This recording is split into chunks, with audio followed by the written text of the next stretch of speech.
एक बेटी ने कैसे खोली माँ के दिल की गांठ। सरला ने चहकते हुए घर में प्रवेश किया। सबसे पहले वह अपनी नई आई भाभी दिव्या से मिली। हेलो भाभी, कैसी हो?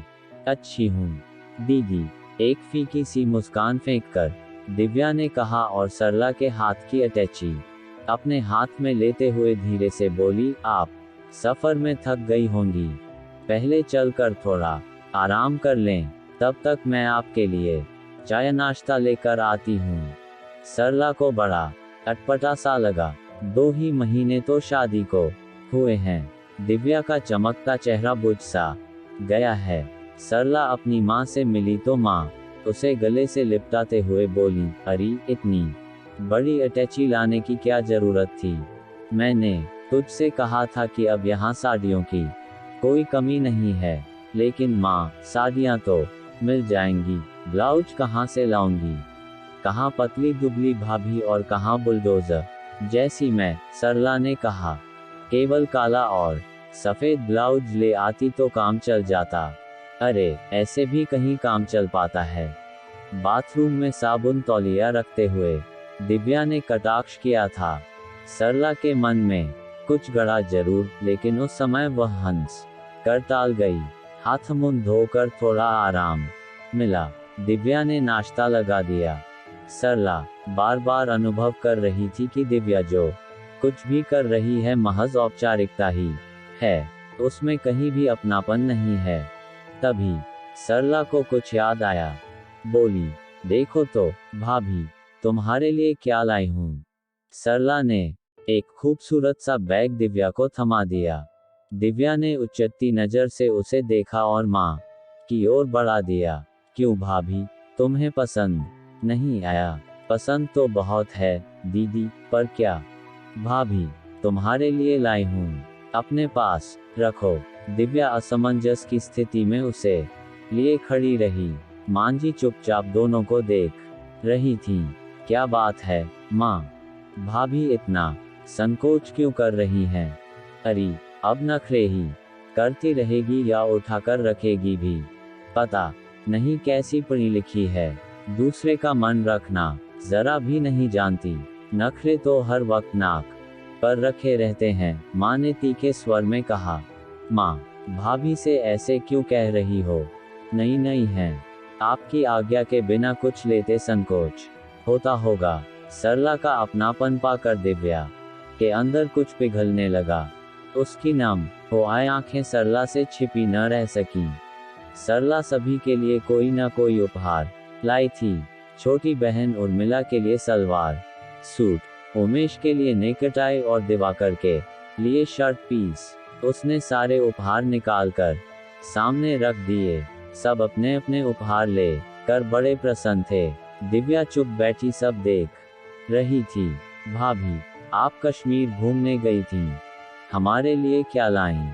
सरला ने टोका। दिव्या एक फीकी सी मुस्कान के साथ जमीन देखने लगी। भला क्या उत्तर दे? तभी दिवाकर ने कहा, दीदी, भाभी जो उपहार लाई थी वे तो माँ के पास हैं, अब माँ ही आपको दिखाएंगी। दिवाकर, तू बहुत बोलने लगा है, माँ ने झिड़का।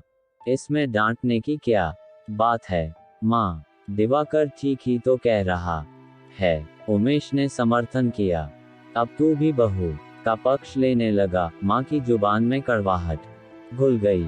सरला, तुम ही बताओ कि इसमें पक्ष लेने की बात कहाँ से आ गई? एक छोटी सी बात सीधे शब्दों में कही है। पता नहीं माँ को क्या हो गया है, जब से शादी हुई है जरा भी बोलता हूँ तो कहती हैं कि मैं दिव्या का पक्ष लेता हूँ। स्थिति विस्फोटक हो इससे पहले कि दिव्या उठकर अपने कमरे में चली गई। आंसू बहें इससे पहले ही उसने आंचल से आंखें पोंछ डालीं। मन ही मन दिव्या सोचने लगी कि अभी तो गृहस्थ जीवन शुरू हुआ है, अभी से यह हाल है तो आगे क्या होगा। जिस तरह सरला अपने भाई बहनों के लिए उपहार लाई है, उसी तरह दिव्या भी सबके लिए उपहार लाई थी। अपने इकलौते भाई मनीष के लिए टी शर्ट और अपनी मम्मी के लिए शाल कितने मन से खरीदी थी। पापा का सिगरेट केस कितना खूबसूरत था।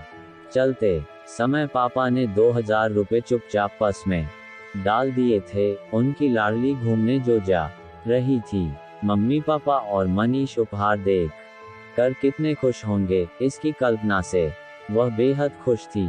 सरला, उर्मिला, मांझी तथा दिवाकर के लिए भी दिव्या कितने अच्छे उपहार लाई थी। उमेश ने स्वयं उस के लिए सच्चे मोतियों की माला खरीदी थी और वह कश्मीरी कुर्ता जिसे पहन कर उसने फोटो खिंचवाई थी। कश्मीर से कितने खुश खुश लौटे थे वे और एक एक सामान निकाल कर दिखा रहे थे। मांझी के लिए कश्मीरी सिल्क की साड़ी, पापा जी के लिए गरम गाउन, उर्मिला के लिए कश्मीरी कुर्ता, दिवाकर के लिए घड़ी और सरला के लिए गरम शाल। मांझी एक सामान देखती गईं और फिर सारा सामान उठाकर अलमारी में रखवा दिया। तभी मांझी की नजर दिव्या के गले में पड़ी, मोतियों की माला पर पड़ी। उर्मिला ने कहा, भाभी, क्या यह माला भी वहीं से ली थी? बड़ी प्यारी है। और दिव्या ने वह माला गले में से उतार कर उर्मिला को दे दी थी। उर्मिला ने पहन कर देखी। मांझी एकदम बोल उठी, तुझ पर बड़ी जम रही है, चल उतार कर रख दे, कहीं आने जाने में पहनना, रोज पहनने से चमक खराब हो जाएगी। उमेश और दिव्या हतप्रभ से रह गए। उमेश द्वारा दिव्या को दिया गया प्रथम प्रेमोपहार उर्मिला और मांझी ने इस तरह झटक लिया, इसका दुख दिव्या से अधिक उमेश को था। उमेश कुछ कहना चाहता था कि दिव्या ने आंख के इशारे से मना कर दिया। 2 दिन बाद दिव्या का इकलौता भाई मनीष उसे लेने आ पहुंचा। आते ही उसने भी सवाल दागा, दीदी, यात्रा कैसी रही? मेरे लिए क्या लाईं? अभी दिखाती हूँ, कह कर दिव्या मांझी के पास जाकर बोली। मांझी, मनीष और मम्मी पापा के लिए जो उपहार लाई थी जरा वे दे दीजिए। तुम भी कैसी बातें करती हो बहू? क्या तुम्हारे लाए उपहार तुम्हारे मम्मी पापा स्वीकार करेंगे? उनसे कहने की जरूरत क्या है? फिर कल उर्मिला का विवाह करना है, उसके लिए भी तो जरूरत पड़ेगी। घर देख कर चलना अभी से सीखो। सुनकर दिव्या का मन धुआं धुआं हो उठा। अब भला मनीष को वह क्या उत्तर दे? जब मन टूटता है तो बुद्धि भी साथ नहीं देती। किसी प्रकार स्वयं को संभाल कर मुस्कुराती हुई लौट कर वह मनीष से बोली, तुम्हारे जीजाजी आ जाएं, तभी दिखाऊंगी। अलमारी की चाबी उन्हीं के साथ चली गई है। उस समय तो बात बन गई, लेकिन उमेश के लौटने पर दिव्या ने उसे एकांत में सारी बात बता दी। माँ से मिन्नत करके किसी प्रकार उमेश केवल मनीष की टी-शर्ट ही निकलवा पाया, लेकिन इसके लिए उसे क्या कुछ सुनना नहीं पड़ा। मायके से मिले सारे उपहार मांझी ने पहले ही उठाकर अपनी अलमारी में रख दिए थे। दिव्या को अब पूरा यकीन हो गया था कि वह दोबारा उन उपहारों की झलक भी नहीं देख पाएगी। शादी के बाद दिव्या के रिश्तेदारों से जो साड़ियाँ मिली वे सब मांझी ने उठाकर रख ली और अब स्वयं कहीं पड़ोस में भी जाती तो दिव्या की ही साड़ी पहन कर जाती। उर्मिला ने अपनी पुरानी घड़ी छोड़कर दिव्या की नई घड़ी बांधनी शुरू कर दी थी। दिव्या का मन बड़ा दुखता, लेकिन वह मौन रह जाती। कितने मन से उसने सारा सामान खरीदा था। समझता उमेश भी था, पर माँ और बहन से कैसे कुछ कह सकता था। क्या हो रहा है भाभी? सरला की आवाज सुन दिव्या वर्तमान में लौट आई। कुछ नहीं, आओ बैठो। दीदी, भाभी, तुम्हारा कमरा तुम्हारी ही तरह उखड़ा उखड़ा लग रहा है, रौनक नहीं लगती। देखो यहाँ साइड लैंप रखो, इस जगह 2 in 1 और यहाँ पर मोर वाली पेंटिंग टांगना। अच्छा बताओ, तुम्हारा सामान कहाँ है? कमरा मैं ठीक कर दूं? उमेश को तो कुछ होश रहता नहीं और उर्मिला को तमीज नहीं। सरला ने कमरे का जायजा लेते हुए कहा, आपने बता दिया, मैं सब बाद में ठीक कर लूंगी दीदी, अभी तो शाम के खाने की व्यवस्था कर लूं। दिव्या ने उठते हुए कहा, शाम का खाना हम सब बाहर खाएंगे, मैंने माँ से कह दिया है। माँ अपना और बाबूजी का खाना बना लेंगी। नहीं नहीं, यह तो गलत होगा कि मांझी अपने लिए खाना बनाएंगी, मैं बना देती हूँ। नहीं भाभी, कुछ भी गलत नहीं होगा। तुम नहीं जानती कि कितनी मुश्किल से एक दिन के लिए आई हूँ। मैं तुमसे बातें करना चाहती हूँ और तुम भाग जाना चाहती हो। सही बताओ, क्या बात है? मुंह क्यों उतरा रहता है? मैं जब से आई हूँ कुछ गड़बड़ अनुभव कर रही हूँ। उमेश भी उखड़ा उखड़ा लग रहा है। आखिर बात क्या है, समझ नहीं पा रही। कुछ भी तो नहीं दीदी, आपको वहम हुआ है। सभी कुछ तो ठीक है। मुझसे झूठ मत बोलो भाभी, तुम्हारा चेहरा बहुत कुछ कह रहा है। अच्छा दिखाओ, भैया ने तुम्हें कश्मीर से क्या दिलाया? दिव्या एक बार फिर संकोच से गड़ गई। सरला को क्या जवाब दे? यदि कुछ कहा तो समझेगी कि मैं उनकी माँ की बुराई कर रही हूँ। दिव्या ने फिर एक बार झूठ बोलने की कोशिश की। दिलाते क्या? बस घूम आए। मैं नहीं मानती, ऐसा कैसे हो सकता है? अच्छा चलो अपनी एल्बम दिखाओ। और दिव्या ने एल्बम सरला को थमा दी। चित्र देखते देखते सरला एकदम चिहुन उठी। देखो भाभी, तुम्हारी चोरी पकड़ी गई। यही माला दिलाई थी ना भैया ने। अब तो दिव्या के लिए झूठ बोलना मुश्किल हो गया। उसने धीरे धीरे मन की गांठें सरला के सामने खोल दी। सरला गंभीरता से सब सुनती रही। फिर दिव्या की पीठ थपथपाती हुई बोली, चिंता मत करो, सब ठीक हो जाएगा। अब तुम बाहर चलने के लिए तैयार हो जाओ। उमेश भी आता ही होगा। दिव्या मन ही मन डर रही थी कि हाय क्या होगा। वह सोचने लगी कि सरला से सब कहकर उसने ठीक किया या गलत।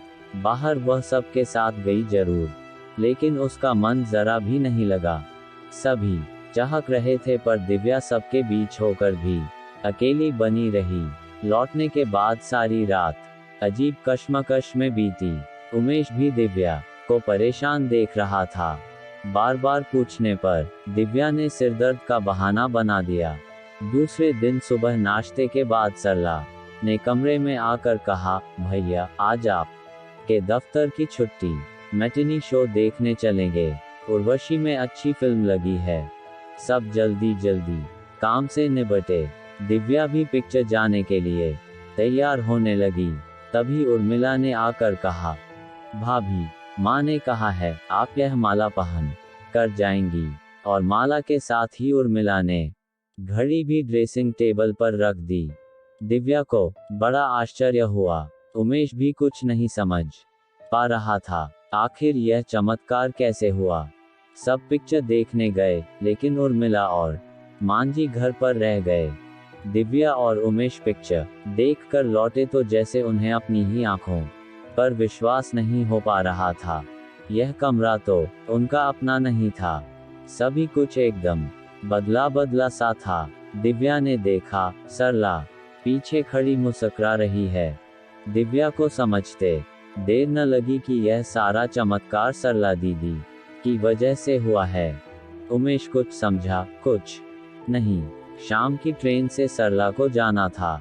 सब तैयारियां हो चुकी थीं। दिव्या सरला के लिए चाय लेकर मांझी के कमरे में जा रही थी।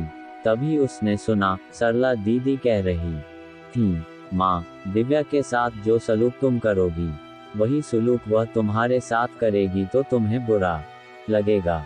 वह अभी नहीं है। उसे अपना बनाने के लिए उसका कुछ छीनो मत, बल्कि उसे दो। और उर्मिला, तू भी भाभी की कोई चीज अपनी अलमारी में नहीं रखेगी। बात बात पर ताना देकर तुम भैया को भी खोना चाहती हो। जितनी गांठें तुमने लगाई हैं एक एक कर खोल दो। याद रहे फिर कोई गांठ न लगे। और दिव्या चाय की ट्रे हाथ में लिए दरवाजे पर खड़ी आंसू बहा रही थी। दीदी, आप जैसी नंद सबको मिले। चाय की ट्रे मेज पर रख कर दिव्या ने सरला के पांव छूने को हाथ बढ़ाए तो सरला ने उसे गले से लगा लिया।